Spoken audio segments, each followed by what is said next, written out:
నమస్తే. ముఖ్యంగా చూసుకుంటే ఈ మధ్య కాలంలో సోషల్ మీడియాలో ఒక విషయంపై తీవ్ర చర్చ జరుగుతుంది. గత కొన్ని రోజులుగా అనేకంటే కొన్ని ఏళ్ళుగా ఒకే వ్యక్తిని టార్గెట్గా చేస్తూ ఒక వర్గం అనేది ఆ వ్యక్తి తాలూకా పరువు ప్రతిష్టలను ఆయన తాలూకా కష్టాన్ని పూర్తిగా భూస్థాపితం చేయాలనే ఆలోచనకు కంకణం కట్టుకున్నట్టు మనకు అనిపిస్తుంది. నేను ఎవరి కోసం మాట్లాడుతున్నానో ఇప్పటికే మీకు అర్థమై ఉంటుంది. ప్రముఖ సినీ హీరో మెగాస్టార్ చిరంజీవి. అవును, మెగాస్టార్ చిరంజీవి అంటే మీకు టక్కున గుర్తుకొచ్చేది స్వయం కృషి మీద ఒక సాధారణమైన కుటుంబం నుంచి వచ్చి ఒక పెద్ద స్థాయిలో ఇప్పుడు ప్రపంచం గర్వించదగ్గ ఒక హీరోగా ఎదిగిన వ్యక్తి. ఈయనకి సంబంధించి ఈ మధ్య కాలంలో కొంతమంది పని పాటలు లేని యువకులు కావచ్చు, ఇన్ఫ్లుయెన్సర్స్ కావచ్చు, సోషల్ మీడియా ఇన్ఫ్లుయెన్స్ కావచ్చు, యూట్యూబర్స్ కావచ్చు, చిరంజీవి మీద రకరకాలుగా గత కొన్ని ఏళ్ళుగా కూడా ఇలాంటి అవాకులు చవాకులు చెప్తూనే ఉన్నారు, లేనిపోని ఆరోపణలు చేస్తూనే ఉన్నారు. అయితే ఈ మధ్యకాలంలో మనం ముఖ్యంగా చూసుకుంటే చిరంజీవికి సంబంధించి రాజకీయ జీవితం మీద విమర్శలు గుప్పిస్తున్నారు. ముఖ్యంగా చూసుకుంటే ఎమ్మెల్యేగా, రాజ్యసభ సభ్యుడిగా, కేంద్ర మంత్రిగా చేసిన చిరంజీవి ఆయన తీసుకుంటున్న పొలిటికల్ పెన్షన్ సంబంధించి ఎమ్మెల్యేగా ఉండి 30,000, రాజ్యసభ సభ్యుడిగా 31,000, మొత్తం 61,000 చిరంజీవి తీసుకుంటున్నాడని, అంతేకాకుండా చిరంజీవితో పాటు అశోక్ గజపతిరాజు ఇంకొంతమంది ప్రముఖులను కూడా చేర్చి చిరంజీవినే టార్గెట్గా చేస్తూ ఈ మధ్య విమర్శలు అయితే వస్తున్నాయి. ముఖ్యంగా ఈ విమర్శలు చేసే వాళ్ళందరికీ సూటిగా ఒక ప్రశ్న అడుగుతున్నాను. చిరంజీవికి సంబంధించి, సినీ జీవితం సంబంధించి, రాజకీయ జీవితం సంబంధించి మనం మాట్లాడుకుంటే సినీ జీవితంలో దశాబ్దాల కాలం పాటు మగుటం లేని మహారాజుల ఇండస్ట్రీనే ఏలిన చిరంజీవి సంపాదించిన డబ్బులలో ఎప్పటి నుంచో రాజకీయాలంటే ఏమిటో తెలియని, రాజకీయాల్లోనికి వస్తున్నారని తెలియని రోజుల నుంచి కూడా Chiranjeevi I bank, blood bank, ఇలాగ రకరకాల చిరంజీవి చారిటబుల్ ట్రస్ట్ పేరు మీద ఎన్నో సేవా కార్యక్రమాలు చేస్తున్నారు. అంతేకాకుండా 2 తెలుగు రాష్ట్రాల్లో ఏ విపత్తు వచ్చినా ముందు నేనున్నానంటూ చిరంజీవి ప్రభుత్వానికి, ప్రజలకు అండగా నిలుస్తున్న పరిస్థితి. మరి ఈ నేపథ్యంలో చిరంజీవినే ఎందుకు టార్గెట్ చేస్తున్నారు అంటే, చిరంజీవి ఒక బలమైన వ్యక్తితో పాటు చిరంజీవి ఎవరిని కూడా పళ్ళెత్తి మాట ఆడని ఒక మంచి మనసున్న వ్యక్తి. ఎవరైనా తనకి ఏమైనా అన్నా సరే దాన్ని పట్టించుకునే వ్యక్తి. గతంలో ఇలాంటివి ఎన్నో జరిగేవి. చిరంజీవిని నడి రోడ్డు మీద తిట్టిన వారు కూడా చిరంజీవి సాయం కోసం వాళ్ళ ఇంటి మెట్లు ఎక్కిన పరిస్థితి ఉంటుంది. గతాన్ని మర్చిపోయి వాళ్ళకి సహాయం చేసిన వ్యక్తి చిరంజీవి. మరి చిరంజీవి మీద ఎందుకు ఇంత కుట్రకోణం? 7-10 వయసుకు వచ్చిన చిరంజీవిని ఎందుకు ఇంత మానసిక శోభను గురి చేస్తున్నారంటే, కంప్లీట్గా మనం చూసుకోవచ్చు. చిరంజీవి ఒక శిఖరం. ఆ శిఖరాన్ని అందుకోవాలంటే ఎవరి వల్ల కూడా సాధ్యం కాదు. కానీ చిరంజీవి అనే వ్యక్తి మీద తప్పుడు అభండాలు వేస్తే ఆయన తాలూకా స్థాయి తగ్గడంతో పాటు ఎవరైతే ఈ యొక్క తప్పుడు ఆరోపణలు చేస్తున్నారో వారి స్థాయి పెరుగుతుందని ఒక చిన్న పిచ్చి వ్యాసాల తప్ప ఇంకొక విషయం అయితే కాదు.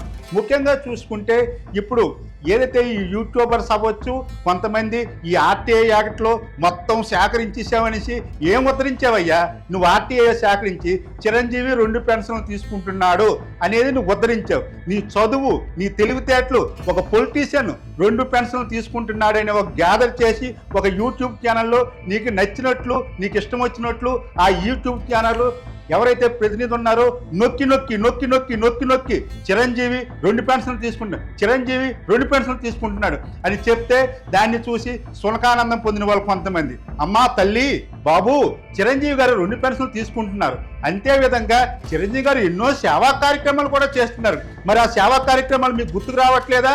చిరంజీవి ఇప్పుడు కాదు సేవా కార్యక్రమాలు మొదలుపెట్టింది, ఎప్పటి నుంచో కొన్ని దశాబ్దాలుగా సేవా కార్యక్రమాలు చేస్తున్నారు.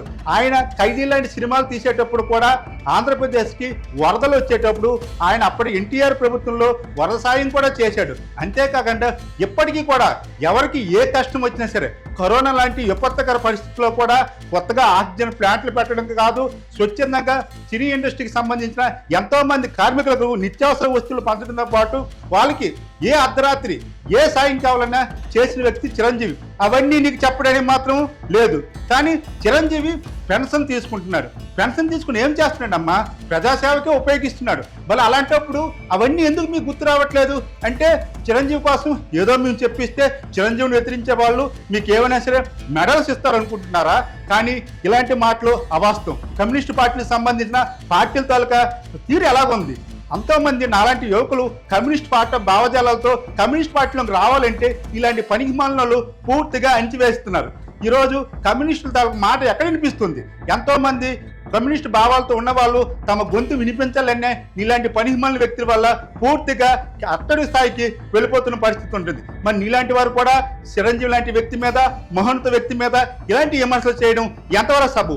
ఒకసారి మీరు కూడా ఆత్మపరిశీలన చేసుకోండి. మీరు కూడా 7-10 వయసు దగ్గరలో ఉన్నారు. కానీ ఒక సేవాభావంతో ఒక సినిమా ఇండస్ట్రీని ఏలి ఒక సేవాభావంతో ముందుకు వెళ్తున్న చిరంజీవి లాంటి మహోన్నత వ్యక్తిని ఈ విధంగా మీరు దుయ్యబట్టడం అనేది ఎంతవరకు కరెక్టో మీరు కూడా ఆలోచించుకోండి. ఈరోజు 2 తెలుగు రాష్ట్రాల్లో కావచ్చు, యావత్ ప్రపంచంలో కూడా ఎన్నో సేవా కార్యక్రమాలు చేస్తున్నారంటే చిరంజీవి గారు చేపట్టిన స్ఫూర్తి అనుకోవచ్చు. మన ఈ మధ్యకాలంలో తమిళ యాక్టర్ సూర్య కూడా మాట అన్నారు, చిరంజీవి గారి తాలూకా సేవా కార్యక్రమంలో స్ఫూర్తిగా నేను కూడా సేవా కార్యక్రమం చేస్తున్నాను. అంటే ఒక మనిషి ఎంతో మంది వ్యక్తులను ఇన్ఫ్లుయెన్స్ చేశారంటే ఆ మనిషి ఎంత గొప్ప వ్యక్తో ఆలోచించండి. ఈరోజు భారతదేశంలో కాదు, ఆంధ్రప్రదేశ్ 2 తెలుగు రాష్ట్రాల్లో కూడా ఎంతోమంది పొలిటీషియన్స్, ఇప్పుడున్న అధికార పార్టీ కావచ్చు, ప్రతిపక్ష వైసీపీ పార్టీ కావచ్చు, పార్టీలో పెద్ద పెద్ద పదవులు అనిపించే వాళ్ళందరూ కూడా చిరంజీవి తాలూకా స్ఫూర్తితోనే, చిరంజీవి అభిమానంతోనే సేవా కార్యక్రమం చేసి రాజకీయాల్లోకి వచ్చిన వ్యక్తులు. ఇలాంటి మంది ఎంతో మందికి స్ఫూర్తిగా నిలుస్తున్న చిరంజీవి మీద ఇలాంటి మాట్లాడడానికి మీకు మనసు ఎలా వస్తుంది? 7-10 వయసులో ఉన్న చిరంజీవి ఎంతోమంది స్ఫూర్తి. Guinness book of world record కూడా సొంతం చేసుకున్నాడు. ప్రపంచంలోనే మంచి నటులుగా గుర్తింపు పొందుకున్నాడు. మన తెలుగు వ్యక్తి ఇంత పెద్ద స్థాయికి వెళ్ళడం మనం అందరం గర్వించదగ్గ విషయం. మరి అలాంటి వ్యక్తి కోసం మీరు ఇలాంటి అవాకులు చవాకులు చెప్పడం వల్ల మీకేమొస్తుందో తెలియదు, కానీ మీ ముఖం మీద మీరు ఉమ్ము వేసుకున్నట్టే. ఎందుకంటే చిరంజీవి అనే వ్యక్తి ఒక శిఖరం, మహోన్నత వ్యక్తి. ఆయన్ని విమర్శించే ముందు మీరు కూడా ఒకసారి ఆత్మపరిశీలన చేసుకోండి. ఇంకో విషయం చెప్తాను, చిరంజీవి ఏం దొంగతనం చేశారా, స్మగ్లింగ్ చేశారా, ఇతర ఏమైనా అసంఖ్య కార్యకలాపాలు చేశారా? ఆయన సినిమాల్లో నటించి ఆ నటించిన సంబంధించి ఎంతో మంది కార్మికులకు తన సినిమా రూపంలో ఉపాధిని ఇస్తున్నారు. అంతేకాకుండా తను సంపాదించే ప్రతి పైసాకి కూడా రాష్ట్ర ప్రభుత్వానికి, కేంద్ర ప్రభుత్వానికి ట్యాక్సుల రూపంలో కడుతున్నాడు. అంతేగాని ఊరికనే ఏదో స్మగ్లింగ్ చేసి ఎవరి దగ్గర దోసుకొని ఎటువంటి ట్యాక్సులు కట్టకంటే ఎగ్గొట్టడం లేదు. ఆయన కష్టంతో వచ్చిన దాన్ని ప్రజలకు ట్యాక్స్ రూపంలో ఇస్తున్నాడు. ట్యాక్స్ రూపంలో ఇచ్చింది ప్రజా శ్రేయస్సు కూడా ఉపయోగపడుతుంది. అంతేకాకుండా ఎన్నో సేవా కార్యక్రమాలు చేస్తున్నాడు. ప్రజా ఆరోగ్యానికి ముప్పు కలిపే యాడ్ చేసిన సరే కొన్ని కోట్లు కుమ్మరిస్తారు. అంటే ఈ యొక్క గవర్నమెంట్ ఇచ్చే ఈ యొక్క 61,000 రూపాయల పెన్షన్ అనేది ఒక్క యాడ్ చేస్తే 200 సంవత్సరాలకు ఇచ్చే పెన్షన్తో సరి సమానం. కానీ ప్రజా ఆరోగ్యం, ప్రజల తలకు శ్రేయస్సు అనుకొని అలాంటి యాడ్ జోలు కూడా వెళ్ళట్లేదు. అంత మహోన్నత వ్యక్తికి సంబంధించి చీప్గా పెన్షన్ తీసుకుంటున్నాడని ఒకడు, ఇంకొకడు కార్మికులకు అన్యాయం చేస్తున్నాడు ఇంకొకడు ఇంక రకాలుగా పార్టీ నమ్ముకోనండి ఇంకొకడు, ఇలాగ లేనిపోని అబంధాలు వేసి ఇంకెంతకాలం ఆ వ్యక్తిని మానసిక క్షోభ గురి చేస్తారు. కానీ ఇప్పటికి కూడా ఆయన సహనంతో చాలా హుందాగా వ్యవహరిస్తున్నారు. తాను చేసే మంచే చెప్తుంది కానీ చెడు చెప్పదు. నాకు ప్రజల తాలూకా ఆశీస్సులు, అభిమానుల తాలూకా ఆశీస్సులు ఉన్నామని ఆయన ఇప్పటికీ ధైర్యంగా నిల్చుంటున్నాడంటే దానికి కారణం ఆయన చేస్తున్న మంచే. మీకు దమ్ముంటే నాగబాబుని కానీ పవన్ కళ్యాణ్ కానీ కెలకండి, అప్పుడు మీకు సరైన సమాధానం దొరుకుతుంది. కానీ ఒక మంచి శాంతి స్వరూపుడు, మంచి స్వభావం ఉన్న వ్యక్తి చిరంజీవి లాంటి కల్మస్ లేని మనిషిని పదే విమర్శించడం వల్ల మీకు ఒరిగేది ఏమీ లేదు. నాగబాబుని కెలికి ఒకసారి చూడండి. నాగబాబుని కెలికితే ఏ విధంగా ఉంటుందో మీకు తెలుస్తుంది. ఎందుకంటే ఆయన మాట ఇస్తే 10 మాటలు ఇస్తాడు. అలాంటి వ్యక్తులు కెలుపుకోండి, పర్వాలేదు. కానీ చిరంజీవి మీద మాటికి ఇలాంటి దుష్ప్రచారం చేయకండి. ఎందుకంటే చిరంజీవి అనే వ్యక్తి స్వయం కృషితో మనల్ని మనం చూసుకోవాలా. ఒక మధ్యతరగతి కుటుంబ సభ్యుల్లో ఒకడైన చిరంజీవి ఈరోజు ఈ స్థాయికి వచ్చాడంటే ఎటువంటి బ్యాక్గ్రౌండ్ లేకుండా మనం ఎంతో గొప్పగా ఫీల్ అవ్వాలి. అంతేకాకుండా ఆయన ఆయన సంపాదించిన ప్రతి రూపాయిలో కూడా కొంత భాగాన్ని సేవా కార్యక్రమాలకు ఉపయోగిస్తున్నాడు. ఈరోజు చిరంజీవి కుమారుడు రామ్ చరణ్ ఉన్నాడు. రామ్ చరణ్ ఎన్ని సేవా కార్యక్రమం చేయట్లేదు, ఆయన కూడా తండ్రి బాటలు నడుస్తున్నాడు కదా. ఇంకో విషయం చెప్తాను, ఇప్పుడు ప్రజెంట్ గోవా గవర్నర్ ఉన్న అశోక్ గజపతి రాజు మీద కూడా విమర్శలు అయితే గుప్పించారు. అశోక్ గజపతి రాజు గారి తాలూకా తండ్రులు తాతలు ఎన్ని వేల ఎకరాలు విశాఖపట్నం అవ్వచ్చు, ఆంధ్ర యూనివర్సిటీకి కావచ్చు, ఇతర పరిసర ప్రాంతాల్లో కావచ్చు, ఎన్ని వేల ఎకరాలు వాళ్ళు దానదత్తం చేశారో ఒకసారి గుర్తుంచుకోండి. అంతేగాని మీరు ఏమీ తెలియకుండా ఇలాంటి మహోన్నత వ్యక్తుల్ని విమర్శించడం వల్ల మిమ్మల్ని మీరు చులకన చేసుకుంటూ అవుతుంది. ఇంకో విషయం ఏంటంటే, ఏదైతే పెన్షన్ కోసం డిస్కషన్ పెట్టినా ఆ వ్యక్తి ఎవరున్నారో ఆ వ్యక్తి కూడా నేను చెప్తున్నాను, నువ్వు చిరంజీవికి అన్యాయం చేయాలని, చిరంజీవిని ఏదో చేసేవాళ్ళని ఈ ఉద్దేశం లేనప్పుడు కూడా నిన్ను ఉపయోగించుకొని కొంతమంది కొన్ని పార్టీలకి సపోర్ట్ చేస్తున్న యూట్యూబ్ ఛానల్కి సంబంధించిన కొంతమంది వ్యక్తులు, మేధావులు అని చెప్పుకున్న వ్యక్తులు కూడా ఈ విధంగా మిమ్మల్ని ఉపయోగించుకొని ఆయన్ని చులకన చేసే విధంగా చేస్తున్నారు. ఇది కూడా మీరు గుర్తుంచుకోండి. చిరంజీవి కోసం మాట్లాడేటప్పుడు మీ కన్న తల్లిదండ్రుల కోసం మాట్లాడుతున్నాము అని గుర్తుంచుకోండి.